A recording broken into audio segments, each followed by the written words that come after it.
So for this set, we have ma, mi, mu, me, mo. Okay, for ma, we have 1, 2, 3 strokes. Again, 1, 2, 3 strokes. Ngayon, para matandaan natin itong character na ma, isipin nyo na lang na may ulo dyan. So, isa itong babae. Actually, mama mo yan. Okay. Yung mama mo, para na siyang monster. Kasi titignan nyo, oh. Kung titignan nyo, meron siyang 1, 2, 3, 4. 4 yung kamay. 'Di ba? 4 yung kamay ng mama mo. May buntot pa. Ayan. So, yung mama mo, na 4 ang kamay at may buntot.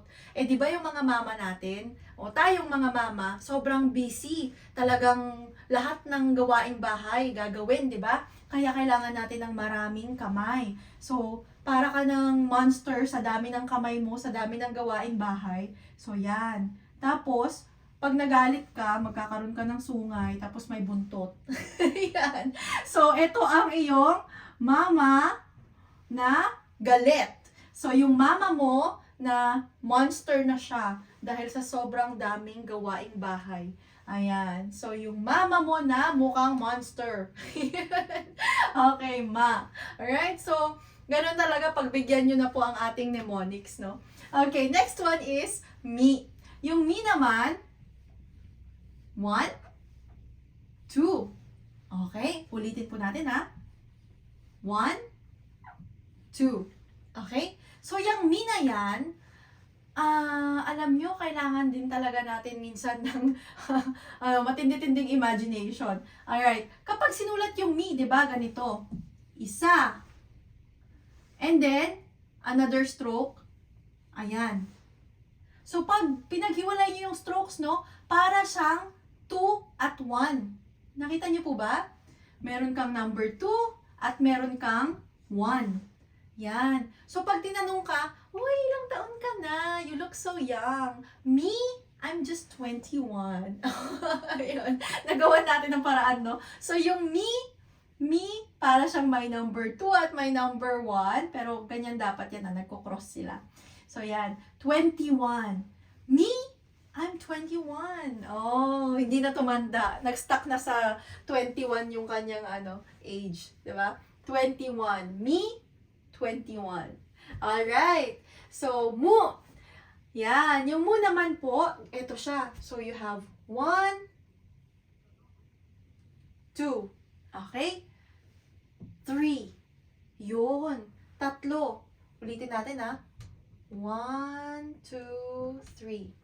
Okay. So, yung mu na yan, kaya ako medyo nilakihan, dapat ganito lang ang itsura niya. Kasi magdodrawing ako ng isang animal. So, yung mu po na character, ito siya. Okay. Pwede mong isipin na isa itong, yan, magdodrawing na ako, ha? Yan. Anong animal kaya ito? Okay. Hindi nyo alam. Okay. Isa itong, yan, pagpasensyahan nyo na ang aking drawing. Isa itong, ano daw?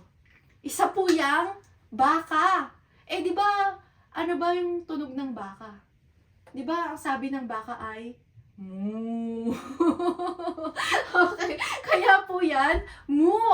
Okay. So, isipin nyo na lang na, ano yan, baka. Ang baka na gumangawa ng moo. Kaya po siya moo. Okay?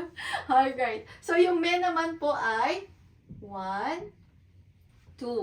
2 strokes lang po siya. Again, 1, 2. Ngayon, ano kayang kamukha nito na, na character kanina?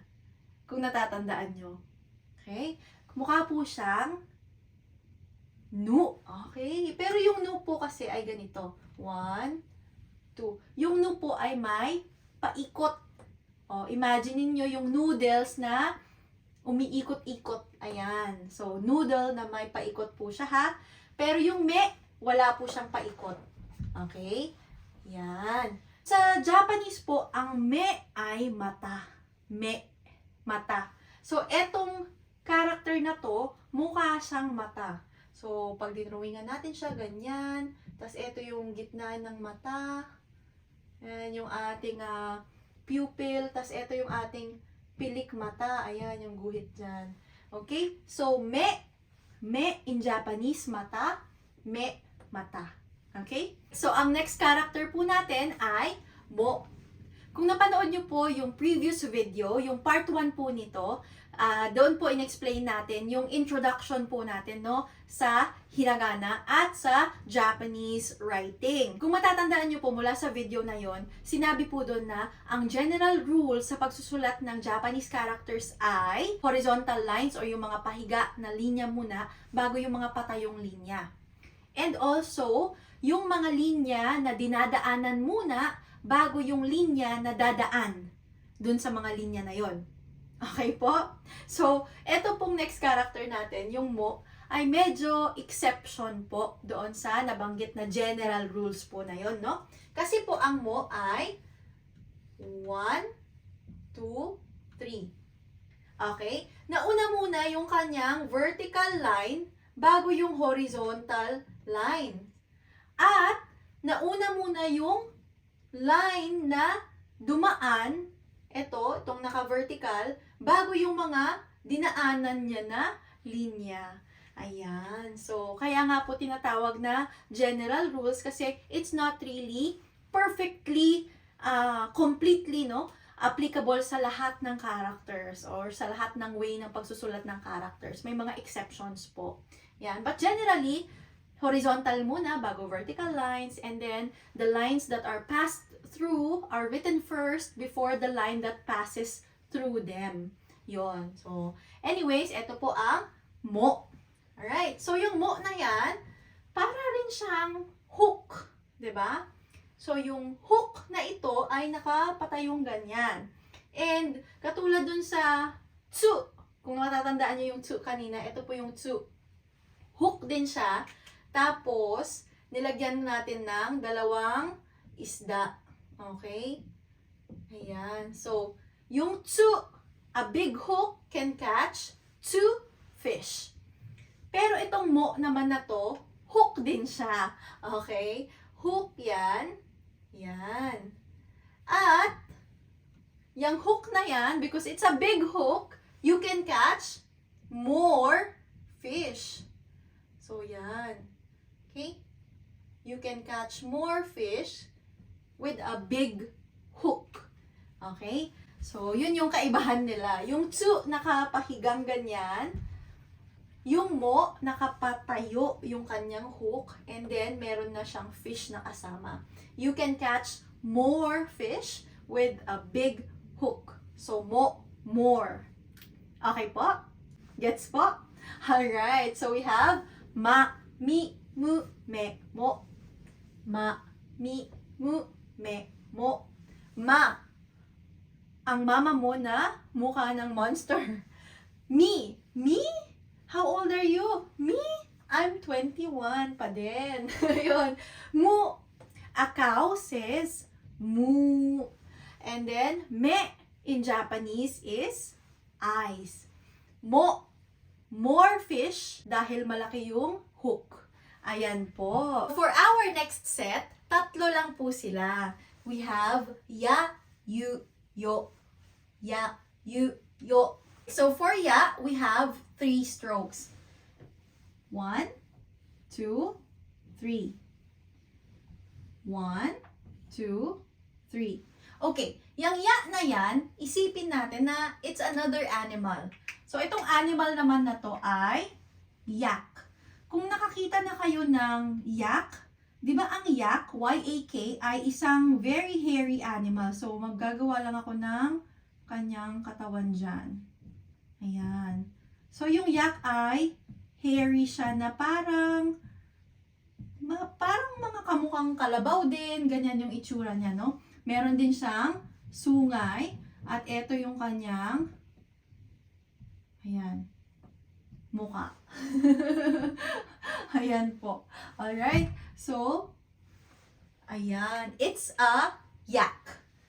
Okay? So, imagine niyo na lang, no? Etong ya na yan, ayan, merong sungay. Ito yung mukha niya. Tapos, ito yung leeg. Tapos, drinawingan lang natin ng katawan ng yak. Okay? So, yun. Dahil yak, ang character na ito, we can associate the word yak, Y-A-K, at ito yung kanyang itsura. Okay po? So yung U naman, we have 2 strokes. 1, 2. One more time. 1, 2. So sa unang tingin po, no, makikita nyo agad mukha siyang isda. No? Para siyang isda. Ito yung kanyang buntot. At ito yung kanyang katawan. Ayan. Mata at bibig. Okay. Tapos lagyan natin ng kaliskis. Ayan. Alright. So, etong isda na to, 5 lang yung kaliskis niya. Oy, wow, it's unique. Oh, di ba? So, yun, yung isda na 5 lang yung kaliskis, ang galing. It's unique. So, it's a unique fish. Unique, no? Walang katulad. Yun, unique. Walang katulad. And, we can associate the sound or the pronunciation ng unique fish. Ayan, okay po. Alright, last one for this set, we have yo. Yung yo naman has 2 strokes. That is 1, 2. Okay? Isa pa po. 1, 2. Now, yung yo na yan, isipin mo na lang na pwede natin tong gawing daliri. Okay? So, di ba kapag nag-yo-yo tayo, yung yo-yo string, itinatali natin sa ating daliri. So, yan. So, you have a finger there. Tapos, yung yo-yo mo, ito yung kanyang string at ito yung pinaka-yo-yo niya sa baba. So, ganun. Gaganong-ganon ka ng yo-yo dyan. So, again, yo, yo, yo-yo. Ayan. Yo, yo-yo. Okay po ba? Yan na, gawin natin yan, oh. Yan. So, yo-yo yan, na may string at merong nakatali siya sa daliri mo. Okay po? So, we have ya, you, yo. Ya, you, yo. Ya. Para siyang muka ng animal na yak. You. Isang unique na isda dahil 5 lang yung kaliskis niya. You. Unique na isda. Yo. Yo-yo. Yo. Yo-yo. Okay po? Ya, you, yo. Ayan, malapit na tayong matapos. Okay, so yung R sound sa Japanese ay hindi siya kasing tigas ng R sound natin sa Tagalog. At hindi din naman siya kasing lambot ng L sound. So yung R nila sa Japanese ay parang gitna lang ng R at L. Wala silang letter L mismo. Okay? Ayan. So yung ra, meron siyang 1, 2 strokes. Again, 1, 2. 2 strokes. Ngayon, etong ra na to, pwede mo siyang ma-imagine na para siyang pisngi ng rabbit. Okay? Yung kalahating pisngi ng rabbit. 'Di ba sa mga cartoons, ganyan, yung mga rabbit, medyo, matataba yung cheeks nila, ganyan. So, kung eto ay, gawin nating mata ng rabbit, eto yung kanyang tenga, okay? Tenga ng rabbit, at ito yung kanyang cheeks. Ayan. So, ayan na, nagguhit na lang ako ha. Yan. So, ito po ay cheeks or kalahating pisngi. Ayan, o kalahating ulo ng rabbit. Yung ri naman, 1, 2. Okay? 1, 2. Yung ri naman, para siyang talahib. Sa English, pwede natin siyang tawagin na reed, R-E-E-D. Okay? R-E-E-D, reed. Yung mga matataas na damo na medyo mahaba yung kanilang mga dahon. So, pwede mong isipin na ito ay mga dahon ng reed. Ayan, ganyan. Reed. Isunod naman natin ngayon yung ro. Yung ro, para siyang ganito. Para siyang number 3. Okay? Pero, gusto ko siyang isipin na para itong daanan or road. 'Di ba? Road. So, yung road, meron siyang pa-zigzag, tapos may pa-curve. Okay? So, halimbawa, yung mga daanan papuntang bundok, ganyan, may zigzag, tapos may pa-curve. That is a road. Ayan. Okay po ba? Road. Ngayon, punta naman tayo sa ru. Yung ru kasi, mukha rin siyang ro. Okay? Eto siya. Meron lang siyang pabilog sa dulo. Okay? One more time po. Ayan. So again, kung titignan nyo po, yung ro at yung ru, magkahawig sila. Ang kaibahan lang ay meron itong pabilog sa dulo. So kung ito ay road, pwede nating isipin na road din siya. Pero itong road na to ay medyo mas mahirap pa siya kasi may mga paikot-ikot pa siya, no? So may pa-zigzag na nga ito siya. Meron na siyang pa-curve, meron pa siyang paikot. Ayan. So, this one is a road. This one is a difficult route. Yung route na R-O-U-T-E can be pronounced as route or route. For this mnemonics, gagamitin natin yung route na pronunciation niya. So, yan. It's a difficult route. Ayan. So, route. Okay? And then, re. Sulat na nga lang natin, no? R-O-U-T-E. And this one is a road. Okay po. Next one is re. Yung re naman, we have 1, 2. Okay? Again, 1, 2. Now, ang kamukha nito ay yung ne. So, kung matatandaan nyo yung ne, kanina na net, 'di ba meron din siyang stick? Ayan. So ito meron siyang stick na ganyan or para siyang poste. Okay? So may poste at alam nyo, yung poste na yan, pwede na rin nating isipin na isa siyang puno. So yung puno na yan, mayroong nakapulupot sa kanya, okay, na ahas. Again, etong poste, may nakapulupot na ahas. Tapos ayan yung buntot ng ahas, nakaganon. Okay? Now, ano yung association niyan sa re? Yung ahas kasi, a snake is a reptile. Diba? Reptile. A snake is a reptile. Kaya naman, reptile. Reptile yan eh, ahas. Okay? So, that is it for our mnemonics for the R line. Again, ra, ri, ru, re, ro, ra, kalahating mukha ng rabbit, ri, reed.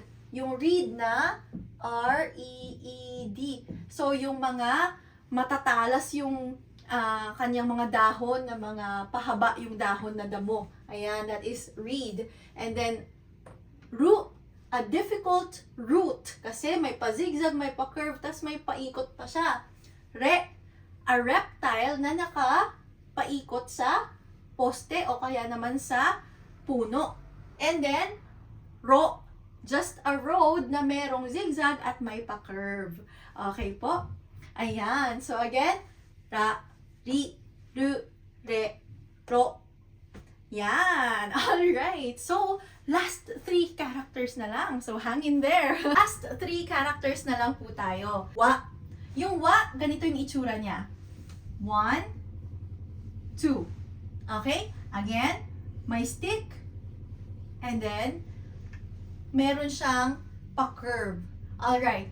Now, kanina kamukha rin to ng mga ibang characters tulad ng re at ne. No? Parehas rin may stick. But this time, etong wa, pwede mo siyang isipin as isa siyang babae. Ito yung kanyang tiyan. Buntis siya. Okay? Ayun. Friend natin na nakita natin na buntis siya. 'Di ba? Ang initial reaction na, wow, buntis ka. Wow. Ayun. So, wow as in a happy expression na wow. Ganyan. So, wow, buntis siya. Oh, 'di ba? And then we have wo. Etong wo na ito, it is also pronounced as o lang siya, no? Pag ang tinype mo is W-O, lalabas itong character na to. So, that is 1, 2, 3. Okay? Again, that is 1, 2, 3. That is the character O. Okay? Wo siya, pero ang pronunciation din sa kanya ay O. Again, O. Para na naman siyang isang tao. So, itong tao na to, ayan yung kanyang ulo, para siyang may naapakan or meron siyang maaapakan. Ayan, nandyan, meron siyang maapakan dyan. Tapos sabi niya, oh! Buti na lang, hindi ko natapakan yung jackpot. Ayun. So, kunyari, naglalakad siya ganyan. Tapos, muntik na niyang maapakan yung jackpot sa kalye. Ayan. Alam niyo na yun kung ano yung jackpot sa kalye, no? So, sabi niya, oh! Buti na lang, hindi ko naapakan. Oh! Ayan. That is, oh. Alright? Yan. And for the last character, we have, Yung na yan, madali lang kasi ganito lang yung itsura niya. Yan. One stroke. And yung na yan, mukha siyang letter H na cursive, no? Pero pwede mo rin namang isipin na letter N yan, na medyo mahaba lang yung tangkay niya doon. Ayan. So again, mukha siyang letter H, pero isipin mo na lang na since it's ang basa sa kanya, ito ang nag-iisang consonant sa Japanese syllables. This is the only consonant sound na stand alone. Okay? So that is At yung kanyang length or duration po kapag binibigkas siya ay kasing haba lang din ng iba. So we have wa, o, Yan. So pwede mong isipin na it's a letter N na mahaba yung tangkay. Alright? So for the last set, we have wa, o, Okay po? Yan. So, wa, a pregnant lady. Syempre, masaya ka, nakakita ka ng friend mo na pregnant. Wow! Congratulations! Yan. O, it's a guy na naglalakad at muntik makatapak ng jackpot. Sabi niya, oh! Ayun. And, yan. It looks like a letter N na medyo mahaba lang yung tangkay. Alright? So, that is all for the 46 characters. 46 unique hiragana characters. And again, everyone, kung gusto nyo pong matutong magbasa at magsulat ng hiragana, available po ang ating My First Japanese Workbook. Ayan, hiragana sa Shopee. Nasa baba po yung link. Ayan po, sabay-sabay po tayong mag-aral at matuto. So, sana po na-enjoy nyo itong ating mnemonics. Lahat po yan pwede nyong isulat dito. Alright? So, thank you so much at see you again sa susunod natin na video. Bye!